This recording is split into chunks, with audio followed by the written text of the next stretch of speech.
an Insta Live, the Gunman Insta Live, and tonight we've got a special guest.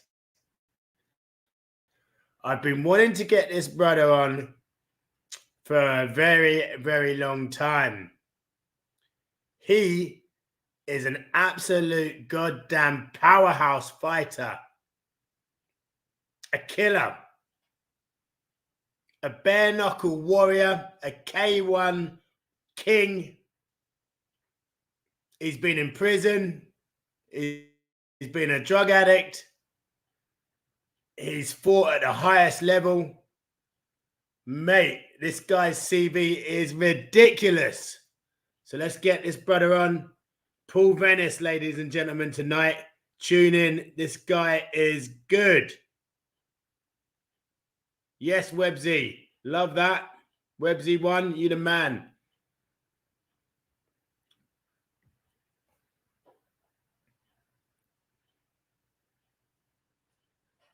Just going to add him on.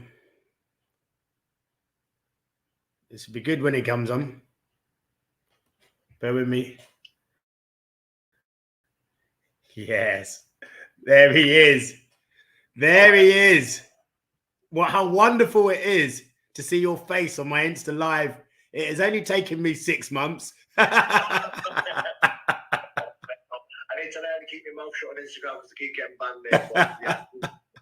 I know, but listen, it's an absolute honor to have you on Insta Live. Welcome to the Gunman Insta Live. For those that do not know this man, you need to get to know this man. This is a Northeast knuckle fighter. He is a K1 boxing king. He is a bare knuckle warrior, known as Britain's hardest doorman. He's an absolute powerhouse of a fighter. The Northeast knuckle champion, Paul Venis. Thank you for coming on. No problem, mate. I actually don't like that title, the Northeast, the Britain's hardest doorman. A guy on a podcast titled that, man. I got a lot of stick for it, but it is what it is. I know. I was going to ask you, how did that come about? So back in the day when I was doing a lot of white collar boxing, I was only a young lad, mate. I worked the doors once, in a local pub down in my way. I did have my SIA badge, but I literally wasn't a doorman. But I ended up fighting in a doorman, like for the Britain's hardest doorman belt back in the day, and I won it. So I was like Britain's hardest doorman. It was a title that I had, but it wasn't. I mean, don't get me wrong. I look back at it and any belt that I won, it's always an accomplishment. It's something to tell the grandkids, but compared to where my fighting career took off after that, mate, it's nothing really. Yeah, why do you not like it? Why do you not like that? Do you think because of stigma around being a doorman? Do you know what, mate? Because, for one, I never classed myself as a doorman, and two, I don't think there's a such thing as a hardest doorman, because I know a lot of doormen. I know a lot of people, like former MMA fighters, former naughty boys. And when you're on them streets and in that territory and in that life, there's no such thing. There's no such thing as a hardest doorman. There's no such thing as a hardest person. There's always someone bigger than that around the corner. And it is true, though, isn't it? Yeah. It doesn't exist, does it? Do you know what I mean? I mean, don't get me wrong. This is why. You've got your MMA fighters, Muay Thai lads, K1 lads, all in the Northeast area, all these gyms. I don't believe there's a hardest man in any town. Do you think there should be a hardest doorman competition, and you guys should apply up and down the country and actually have it in a boxing ring or a cage or something? And actually, is there a sport there that we're missing? I tell you what, I'd tune in and watch it. I would as well. Yeah. I would as well. Oh, maybe we need to get something up and going, you and I. Mate, I think we've just stumbled on a little gold mine. Listen, were you born to fight or did you learn to fight? I think I was born to fight, mate, because at the moment I realised that I could fight, I ended up in the ring. I ended up in the ring fighting before I'd even stepped foot in any type of combat sport ring, gym or boxing gym or K1 gym. I just ended up fighting. I'd had before I even stepped foot in the gym, in a kickboxing gym or a boxing gym, I'd had 2 kickboxing fights and 3 boxing fights, and I'd never even trained one day. You know, I had my first ever kickboxing fight after I'd had 2 white collar boxing fights, and it was just off the cuff because I don't know, someone asked me to jump in, and I did, and I ended up jumping in. Yeah. And the kickboxing fight ended up. It was my cousin's birthday, and we were out having a couple of drinks, and we just got out. It was only early doors, and there was a guy, like a couple of Asian lads down our way, were running all the kickboxing shows and all the kickboxing gyms, and they were putting a show on upstairs in one of the local pubs. And he said, Venis, what do you weigh? He said, are you in heavyweight? I went, yes, I'm about 100 odd kilos. He went, listen, we've got a heavyweight that's pulled out. Do you want to jump in and fight? Yeah. You want to jump in and fight? I went, nah. And all the lads who I was with were like, oh, go on, do it. Be a good crack. And I was like, I said, all right then, fuck it, I'll do it. And I ended up fighting some big gigantic dude in a kickboxing fight. It was mad. And I won as well. You knocked him out, did you? Did you knock him out? Well, yeah, I did. Yeah, in the 3rd round, he absolutely battered me for 2 rounds. Oh, really? Picked me up. Yeah, he battered me for the first 2 rounds, and then on the last round, tucked him in.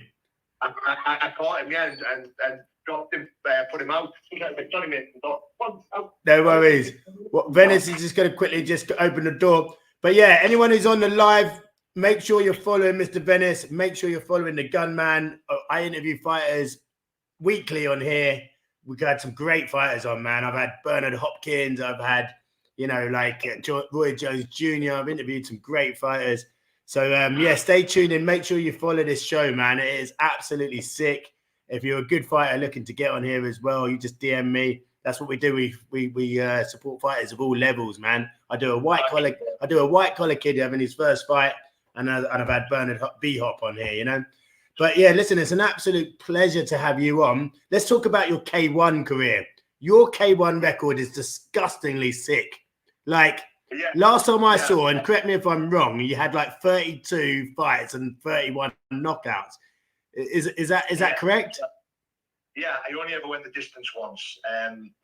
I only ever fought on a British level, because of my criminal record, because of my background. I couldn't really travel. I couldn't really travel, so I always fought on a British level. But I did end up number 1. I won the ISK, I won the WSK, I won the ICO European, the ICO World. And I beat practically everyone on a British level. Scene. So yeah, I did all right. Is there a key to the knockout? I mean, 32 fights and 31 knockouts, I think your K1 record is. So that's not a fluke. That's not just a lucky punch every time. What's the key to the knockout for you? I don't know, mate. If you ask me a question, do you think I was born to do this? I think I was, 100%. I think I was blessed with durability. Obviously, my big head and chin. And I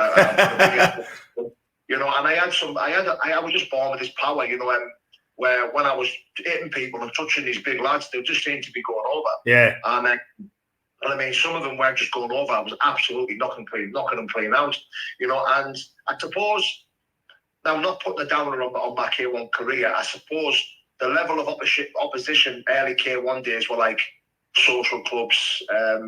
They weren't really high level fights, but I was travelling. I mean, I travelled to Scotland, I travelled to Western-super-Mare, Wales. I was travelling everywhere, fighting every month. I was taking fights on short notice constantly. I was just staying fit and staying sharp, and I was fighting all the time. I got my professional license, and that was it. Because I knew I could earn, I had sponsors. I literally was just fighting just to keep myself occupied, keep myself up in the streets, and I was just traveling and just fighting everywhere and anyone, anytime. When I got into the rankings into the top 10, that's when it started to get a bit serious for me, because I remember my first ever fight I ended up in the top 10, and I fought a guy called Cal Hewitt, and he was like 6'8". He was 12-1. Oh, he was huge.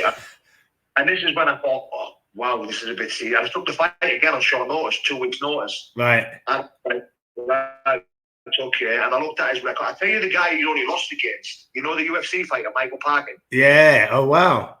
That's the only guy Cal lost at the time. He was the only person he'd lost to. Yeah. And I thought, well, this is getting a bit serious now, right? You need to start up in your game. You need to stay ready. Were you a bit of fear going into that fight? Pardon me? Bit of fear going into that fight? Well, it's funny enough. I always get asked. What was the most scariest fight I ever did? And I always say Cal. I always say Cal Hewitt, because I always got nervous before fights. I always had pre-fight jitters. I always got nervous. But when I seen Cal, you know, we did a little bit of a because it was for a good title. It was for the WSK British title. We had done the rankings on the British level. It was quite a big title. One of my favourite belts that I won. You know, we promoted it all week. We did like face-offs, sit-downs, interviews.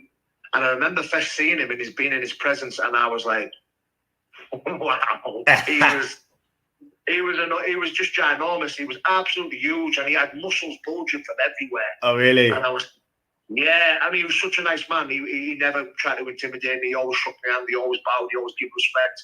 You know, he was such a good man. He was such a nice man. But I just thought even that frightened me as well, because I think anger shows insecurity. I think when someone tries to scare you in a face off or in a way, I think it shows insecurities. I think they're exposing themselves. You know, and when someone's calm and has this demeanour where they're just dead relaxed and calm and chilled, that's what scared me, because I thought, yeah, do you know what I mean? Yeah. And I remember being extremely nervous up like even in the changing rooms the day of the fight. You know, I remember thinking, wow, and I remember needing reassurance from my coach, like, can I beat this guy? Can I beat this guy? Of course you can. Of course you can. You know, and this was the first ever time where when I beat Cal, I stopped him in the second round with a Superman punch and he knocked him out the ring. And, as you do. As you do. And after that fight, I realised that I don't always have to be the one fighter. I know I'm just the best fighter. You know, I'm not really good at fighting, because most of the guys that I started to fight after that were technically better than me. You know, I remember I'd only been doing K1 for like 3 or 4 years. Bloody you know what I mean? hell. I got into it really late, and these guys were like living and breathing it since they'd been young and training all their lives and stuff like that. And I was just getting in there, taking everything they had to offer, taking my time, and then boom. And when I landed, it was like something magic happened. Do you know what I mean? It just ended up falling over, and I could see they would hit me with everything. And I was never really hurt. But then when I was catching them, I could see they were hurt, and it was like a different. I thought, wow, like I've got something here. And after that Cal Hewitt fight, that's when I knew. I just thought, I don't always have to be the best kickboxer. I don't always have to be the best boxer or the best kickboxer. I just know all I have to do is land. And that's when my confidence grew, and that's when I knew, like, I was born to do this shit. Yeah. I was born. So you just got natural freakish power, right? Yeah. I think that's safe to say. I mean, you know, I've never took a dig off you, never want to, but you can see that you're heavy-handed. You know, from the naked eye, you can see you're a heavy-handed guy. Listen, how do you feel about, you know, obviously a lot of bulky fighters, if you like, suffer from stamina issues. What do you do for your cardio? Because a lot of these big bulky guys, you're a big, you know, blocky powerhouse type striker, and you rely on the one punch bang. What do you, if for opponents fighting you, they'll think, listen, if I get past the first, second round with this guy, then it's my world. What do you do to ensure your cardio is up there so that you're not gassing? Yeah, well, one of the scariest things as a fighter is getting tired. Like, any fighter will tell you that's ever gassed in a fight before, it's fucking horrendous. I'm sorry if I swear on. I do swear a lot. No, you swear away. But, like, listen, it's horrendous. Being tired in a ring, even in sparrings, it's horrendous. It's one of the scariest things, because it's the only time your body will ever tell you need to stop here. Like, you need to stop. You're too tired, and that's when it becomes a mental battle. Now, I have been tired in a few fights before, so I think because I'm a power puncher, because I knew all I had to do was land, I would go searching for it early in my career. I would go searching for it, and sometimes when I stepped up in higher level, you know, I started to fight in the top 5, the top 6. That's when I started to become a little bit cleverer because the moves better. I fought a guy called Chris Cooper, and that was the last time I ever got tired in a fight. Chris Cooper was very clever. He was a veteran of the game. He was, he was a legend on the K1 scene in the British level. And he schooled me for the first round. He swiped me. He got me tired on purpose. I kept having to pick myself up with the canvas because he was just swiping my legs, tripping me up, and catching me really off guard, and to the point where I was really, really gassed. And I thought, wow, and I remember going back to my corner and actually like whispering to my coach, "I'm tired here," and he was like, "I know you are." He said, "I know you are. What are you going to do?" And I thought, so I remember getting off my stool and taking I become cleverer. I really took my time. I eased my way into the rounds, and then thank Jesus that I caught him with a hell of a right hand and stopped the fight. Because, and after that, I vowed to never get tired ever again. Again, like moving on to my career now, where I'm at today now, I'll never get tired again. The coaches that I'm with now, they've got me dropping down weight now. It's a cruiserweight. So I don't lift weight. You're a cruiser now, yeah. I don't touch a weight in camp now. Where I used to lift weights in camp when I was doing K1, but I don't touch a weight now. I don't lift no weights when I'm in camp. In between camps, I do lift. I do like to bodybuild. My dad's a former bodybuilder and stuff like that. So I do like to bodybuild, but moving away from the bodybuilding in camps is one of the best things I ever did because I'm a lot looser. I'm lighter on me. I move better. So yeah. Listen, with bodybuilding comes that territory of performance enhancing drugs and steroids and talk around that. And we've seen plenty of fighters pop for that kind of thing. We've seen accusations come your way around that kind of thing. What's your response to some of the fighters that are saying that you're cheating? So everyone knows back in the day that I was competing as a bodybuilder, but I never competed. I was training to compete, and I openly spoke about it on my social media. I hadn't fought for 7 years, and I wasn't planning on fighting again. I've had 2 fights this year, but before that, I had 7 years out. And I was working. I've always been a sponsored athlete because I was always in my mind going to compete in something. I always have done. Before fighting football, after football it was bodybuilding. And then I found the fighting. Excuse me. But I openly speak about anything and everything. I don't add nothing from me. If someone chooses to follow me, I'll openly tell you about my vulnerabilities, my insecurities. I'll tell you that I'm an addict. I'll tell you that I'm a recovering addict. I'll tell you that I'm a mental health sufferer. I talk about all this stuff. And when people started to see me getting bigger, I was looking well. I went up to 120 kilos. I had a bulging out of my head. So who am I not to give my followers, the whole truth? So I openly spoke about using PEDs, in my bodybuilding career. I openly said, yes, I'm taking this, I'm taking that. These are the supplements that I take. These are the PEDs that I take. I always spoke about that. The moment and then just to make you more muscular so that you can hold water and look stronger. But it's not that, mate. Like, look, at the age that I'm at now, trying to compete as a bodybuilder, I wouldn't have done anything. Now, anything I put my mind to, I always want to strive to be the best. Now, whether I get there or not, that's up to God. But I know I won't give everything 100%. Now, when I chose to compete as a bodybuilder, I started to take PEDs because I wanted to stand on that stage and become the best. That's what I wanted to do. I was working under a lot of professionals. Mike Hines was my dietitian, my nutritionist. Is it for the fans that don't know? Is PEDs completely illegal in bodybuilding in competition? I mean, look, I don't really speak to other bodybuilders. I don't really speak. I mean, look, my coach will always tell me how to train and what to lift and what to eat. The rest is up to me. So I do my own research around that.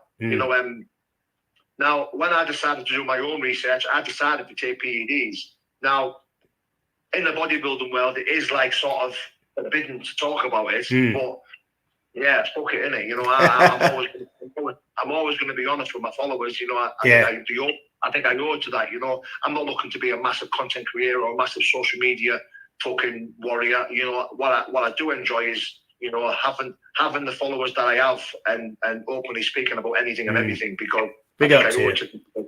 I mean, being honest and open is helps me keep what I am. Helps me keep what I am. You know, and it helps me stay true, not just to everyone, man. To be fair, I don't owe anyone anything, but I owe myself a lot, you know, and I only keep what I have by giving it away freely. So I'll always speak about, you know, openly and honestly about anything that I choose to do. Like, that's amazing. Stuff, when I took the PEDs, when I finished taking the PEDs, you know, it was when I decided to fight again.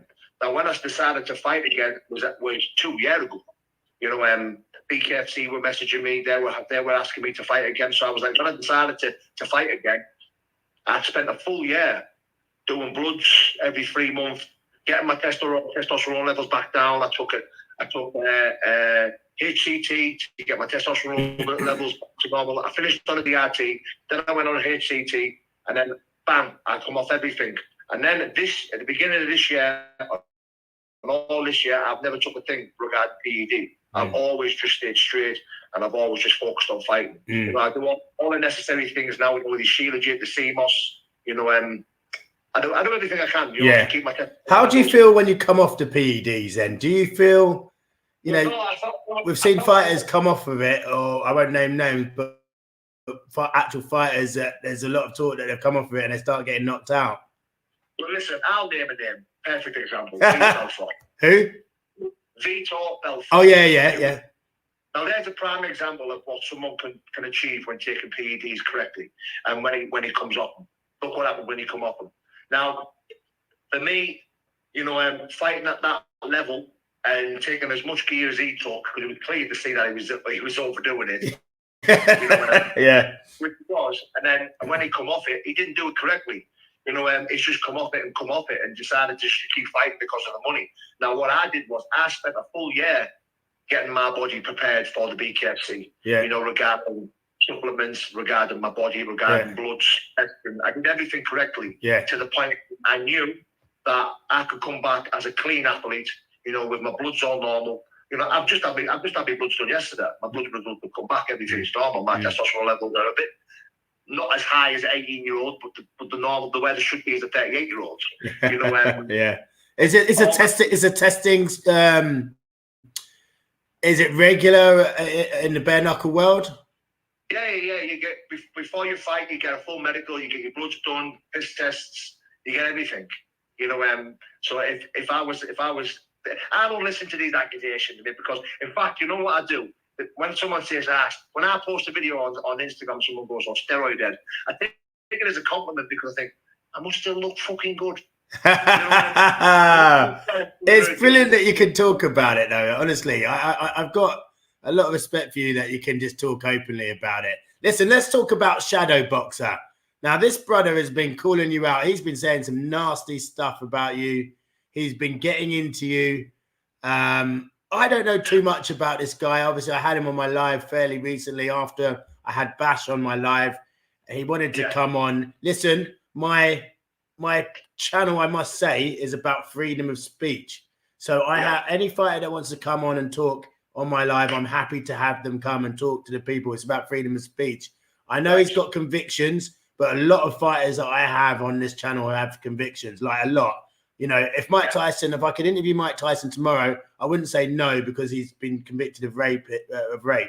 So I understand he's got convictions, and you know that live was quite controversial. Trust me, you should see some of the comments I've been getting over that live on YouTube is quite strong. But I give someone freedom of voice, and that is the idea. But this guy in that live was literally going in on you, like wants to fight you, wants. Like just disrespecting you. Can you just fill us in why, and will you ever fight him? So I would love if there's no one walking this planet that I would love to punch right to kiss him more than him. Like I would absolutely love to punch him square in the face if I for nothing, you know. But I'm not that way inclined. Now, if I'm going to fight, it's got to be for money, you know. And if anyone can put a big bag of money up for me to punch him in the face, then I will. You know, as long as it goes ahead. Now, let me tell you something right now. The Lord and Savior Jesus Christ is my witness, and this is God's honest truth. That man will never, ever turn up to fight me. He's a professional troll. That's what he is. Now, the only reason I'm giving him airtime now and speaking about him now is because of you. I was almost going to say I'm not speaking about him. But I thought, you know what? I'm a big fan of your channel. Thank you. I like you. I have done for a long time. We've been trying to get this interview over the line. Thank you, sir. So you know what, mate? I'm going to give my honest opinion on it. Now, he is a rapist, a convicted one. He's a professional troll. Anyone who really wants to think that guy's serious, go over to his YouTube channel. Check him out punching the bag. Check him out shadowboxing. Check him out training. Have a look at his fights. And get back to me. Because that man, a sausage, man. Like, he can't fight. Shadowboxer. He can't fight. Like, he's conning the public. Let me tell you something. I don't mean to put you on the spot here. I know you try and stay like equal lines and that, but you can't tell me you haven't watched that man's content before getting him on. Now tell me, honest opinion, how long will he last? How long will he last in a fight with me if he ever turned up? Be honest. Yeah, well, no, listen, I always answer questions as much as I can. But I also sit unbiasedly. You would be a heavy favourite. Not just a heavy, like out of this world record-breaking favourite. You would be a heavy favourite. You've got so many more fights, so much more experience. This is just actually straight up simple fight knowledge. You know, if a man's done 500 rounds and the other man's done 2 rounds, who's going to be heavy favourite? You've done a lot more in your career. You fought British, European, World Championship level, K1. You fought boxing. You fought bare knuckle. You're more active. So all of these ingredients, just as I'm putting the science of fighting together, says that you would be heavy favourite against him.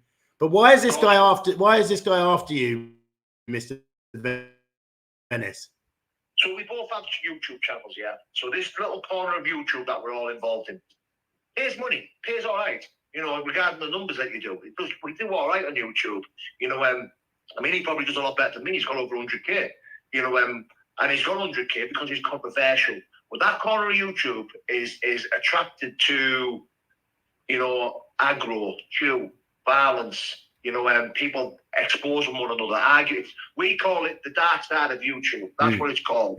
This little fucking dark side of YouTube that we're all involved in. Myself, Jack Draper, Danny, because there's a lot of good fighters that are involved in it. Matt Legg, Matt Legg's not even involved in it. Matt Legg does his own thing. But this corner Jimmy of YouTube, Miller, people like that. Yes, this corner of YouTube has got a few good fighters in it. Bash. What happens? Exactly. What happens is you get the back of us.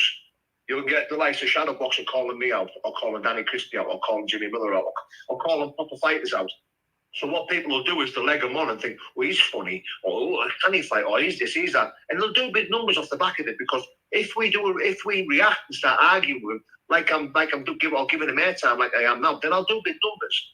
But I try my best not to get involved in it, because what comes with big numbers, negative vibes, is negative people end up in my DMs. Negative people come over and just decide to troll me and do me head in, do you know what I mean? And not that I've grew thick skin. I am quite a sensitive soul, really am, you know, and I get stick for that as well, because I'm quite sensitive. Now, the trolling used to affect me, but it doesn't no more. But I still don't want it invited into my life, you know. And if I give this guy airtime, or if I argue with people on that corner of YouTube, then people will come over and they will give us fucking stick, and that's what happens. Yeah, that is nasty. Yeah, and honestly, it is nice getting. And he's the fucking king of that dark side, mate, because he fucking rubs everyone up the wrong way. When I said to you he's a professional troll, that's exactly what he is. Exactly what he is. 100%, mate. Yeah, would you fight him if the money was right, or would you just fight him for free? No, I wouldn't fight anyone for free now, mate. I've got 3 kids and a beautiful wife that I need to work, that I need to provide for. You know, so I wouldn't fight anyone for free. But yeah, I would fight him. Will you fight? Will you fight him? Will it happen? No, it won't happen. It won't happen. It won't happen because you'll never. Like, look, mate, he's tries messaging me, tries to talk to me on Instagram. I will never share a conversation that we have with him, and I would never do that. I don't share anyone's conversations, But the thing is, he says that he's trying to get the fight over the line, and I'll say, look, if you could get that fight over the line and get big money, I will turn up and I will punch your skull in. But until then, just fucking leave me alone. Yeah. You know what I mean? Yeah. We'll see. Yeah, I mean, I think it's pretty fair to say Shadow Boxer absolutely despises you, and he's, do you hate him as well? Then would you say you hate him? I don't hate anyone, mate. Look, if I choose to hate anyone walking this planet, mate, who's it going to affect the most? It's going to affect me because then someone's going to be living in my head rent free. Now, I despise his personality. I think he's a vile, disgusting human being. But I don't hate anyone. It's pointless me having hate in my heart for anyone because the moment I start hating on people, which I have done, they start to live in my head rent free. I start planning. I start conniving. I start scheming. I start really planning on what I become obsessed on hurting people, and I don't want to do that. I'm not that guy no more. I'm a professional fighter. I'm a prize fighter. Like at the end of the day, I can just focus on the opponent that's next. Simple as that. And if he's next, then he's fucking next. If he's not, then forget it. Yeah, let's not talk about it. Yeah, no. So listen, look, you've done 3 years in jail for what was a replica armed. Yes, back in the day. Replica armed weapon. That's a horrible way to go, isn't it? To go in. Yeah, of course it was, mate. Look, at the end of the day, I was living a horrible type of life. I ended up falling real deep into the fucking the scum of addiction. I was an addict. I become an addict by the time I was 16, 17 year old. Drugs or booze or everything. Everything, man. The only drug I never took was heroin, and that was always a yet. Now, when I say yet, just because I never took heroin, it doesn't mean I was never good, because I say I got out just in time, because heroin was only a yet. I tried every single drug that is known to man, and I become addicted to every single drug that is known to man, apart from heroin. And by the time I was 18, 19, it gripped me by the throat to the point where I would have done anything and everything to get my next fix. And I was upsetting a lot of people. I was robbing a lot of drug dealers. I was upsetting a lot of people. I was robbing a lot of people. I was doing a lot of bad shit, and they come to my house and they shot all my house and stuff like that. Where my wife and kids were, they shot my house, shot my door, just blasted up the house. Yeah. And then obviously I was under threat as well, and I just, I tried to arm myself with a proper firearm. Thank God that I never. And I ended up getting a replica, a Glock 17, and I got caught by the police looking for the people who shot my house. I don't know what I was going to do with the fucking the replica. I was probably going to just beat them. Yeah, just wave it, wave the water pistol. But it's a horrible way to go. Another friend of mine's gone in for a similar thing, and trust me, it wasn't. It was something that it was kicking himself about. But yeah, the addiction side of things is horrible, and it's amazing that you pulled your way out of it. Listen, we've got some guy asking 1,000,000 times, if you were to fight Aggie Faulkner, who would win? I'm going to decline to answer that because Aggie's a friend and brother. Speak to Aggie. I've done a lot of training with Aggie. If me and Aggie were to fight, it would have to be for some serious money, and then we'd probably talk about it. And I would never sign a contract without speaking to Aggie for that fight. Okay, say the Saudis come along and say, "Here you go. Here's as much money as you want." How would you see that fight going? I'd still speak to. I'd decline to answer it. I'd still speak to Aggie about it. I would. No, listen. I probably appreciate people asking the question. You know what I mean? At the end of the day, I'll answer any question. Yeah. But the reason why I'll decline to answer that because I've got a lot of love and a lot of respect for Aggie. No, that's good to hear. That's good to hear. We're seeing someone as well. Paul Venis versus Darren Hendry, whose wins. Fire your questions in, guys. We're just another 5 minutes or so. I think I would. Another guy who I respect, Darren Hendry. I've actually cornered Darren Hendry on the BKFC. If me and Darren fought at cruiserweight, I think I'd beat him. I think I'd be too much for him. I think he's too nice. I think he's too delicate with his boxing. I think I'm a little bit too rough around the edges for him.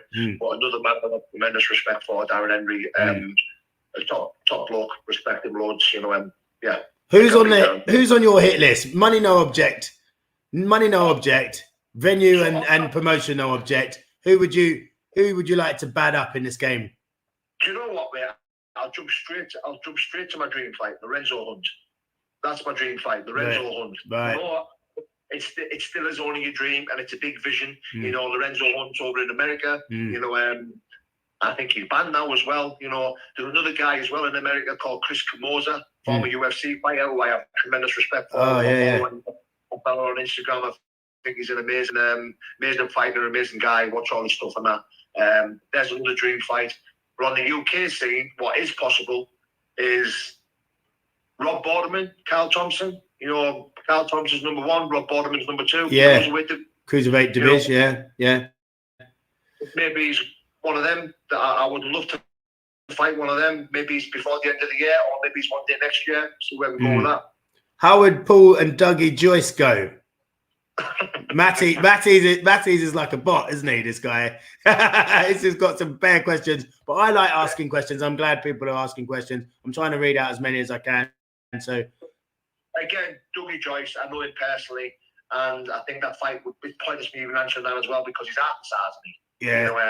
You know, he's up more than me. I'm about 4 or 5 stone heavier than him, and it's just impossible. Yeah. It's impossible. West Hughes. I do think Dougie's a decent boxer. I think he's a good boxer. But too small. Yeah. Too small. Just the answer's too small. What West Hughes CGB. It's great to hear the fans putting some questions in. Firemen quickly. What do you think of one of my boys, Muck Bygraves? You think he's the real deal? He's just made it on his debut on BKFC 64, and we're back out in December.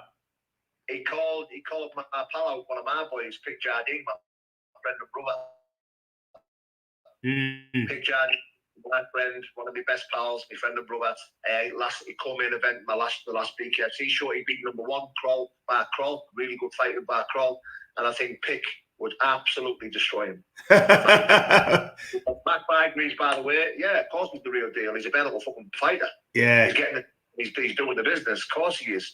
You know, nothing but respect for the man. Yeah. Don't know him personally. You know, I follow him on Instagram. He follows me. You know, mad respect for anyone who can get in there and swap a few shots, gloves or no gloves. You know, I have respect, and I'll respect for him.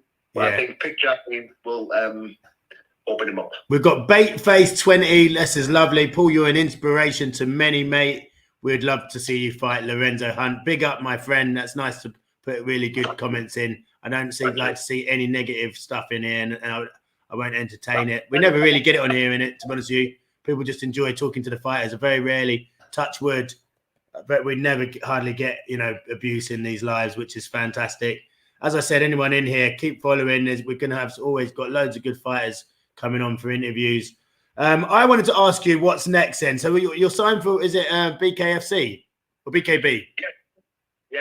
So I'm signed for the BKFC, which is the BKFC. Sorry, yeah. The biggest battle fighting championship fighting up in the world. 40% is owned by Conor McGregor, 60% is owned by Dave Feldman, if I'm correct. Mike Perry, Eddie Alvarez, you know, Mick Terrell. Yeah. Austin Trout, isn't he? Isn't it? There's some. Austin Trout, you know, Luis Palmerino. There's some Rico Franco, Danny Chris. There's some world-class fighters on there. Conor Tierney, yeah, I like him. All these guys are like world-class bare-knuckle fighters. Yeah. Are you going to stay bare-knuckle, and when's your next fight? Yeah, I'll probably stay bare-knuckle. So I'm looking to get out either the end of November or beginning of December. I would have been out sooner, but I'm getting married in 2 weeks. Yes, congratulations. Congratulations. I don't know if I should say congratulations or commiserations. I've been with a girl for 25 years now, so it's about time I put a ring on the finger. Yeah, otherwise you will get KO'd. Yeah. That's a fight you can't win, Mr. Venis.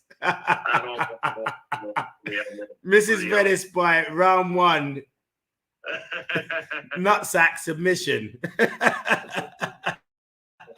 Yeah, no, that's great, man. It's great to see your life seems much more settled, and you seem, you know, when you're you're an addict, you're out of control, and you're just looking for your next hit and your next drink, and often you got problems, you've got trouble, but you seem so much more settled now. You're off the peds, you're getting married, you've got big fights on the horizon. It sounds like times are you know, only good times are coming.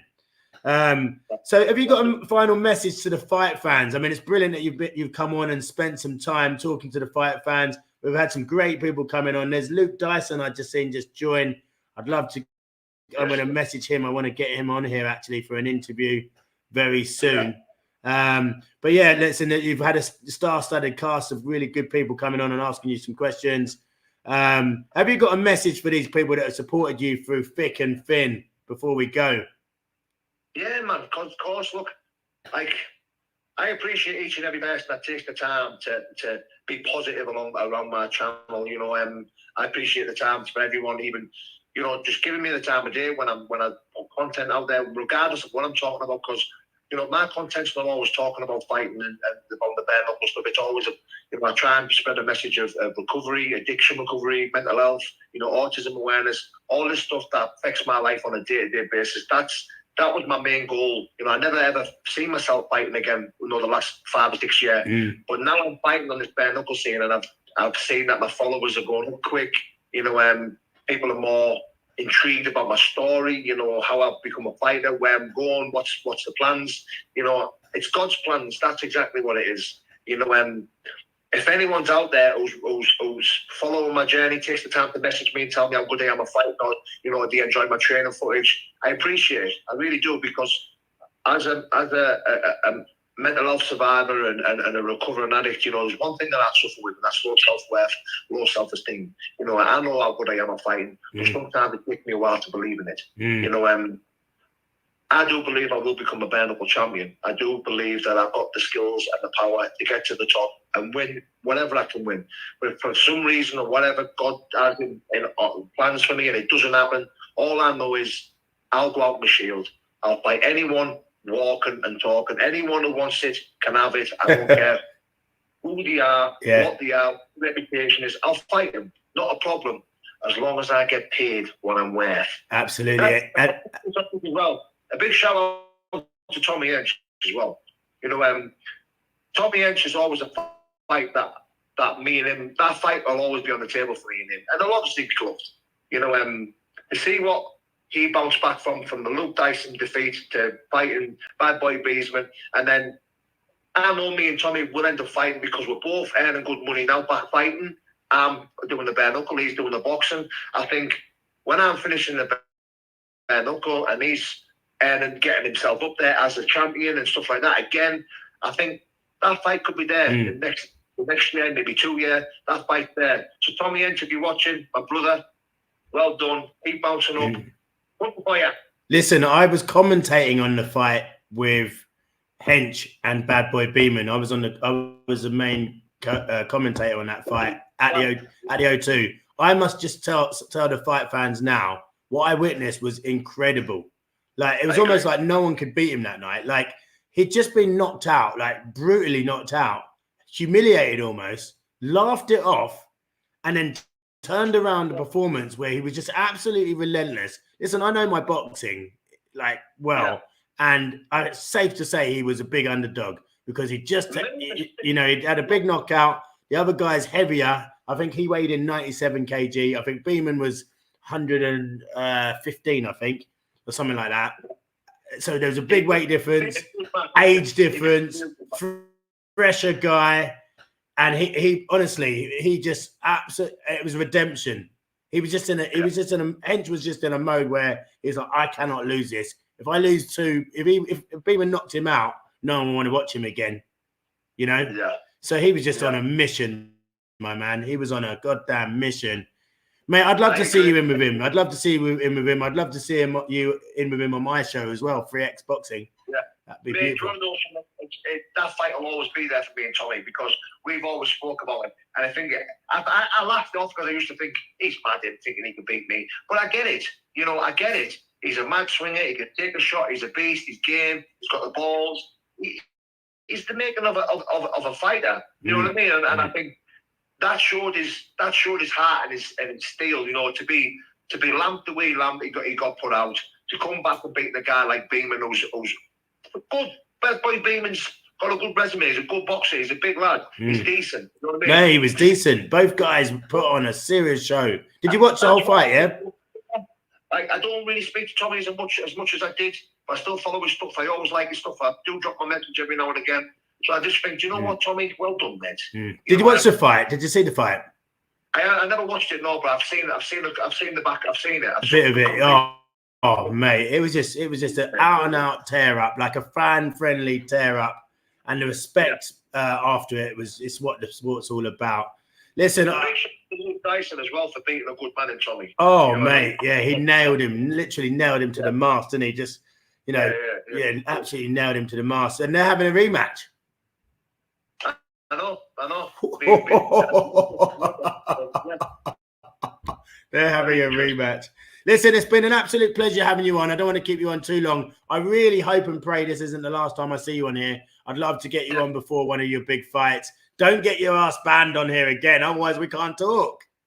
I know, brother. Thank you for having me on, brother. Mate, you're an absolute legend, and you're a brilliant fighter and an absolute gentleman to go with it. Have a great evening. Thank you for joining us with the Fight Fans. Appreciate you. God bless, brother. Take it easy, my G. Bye-bye.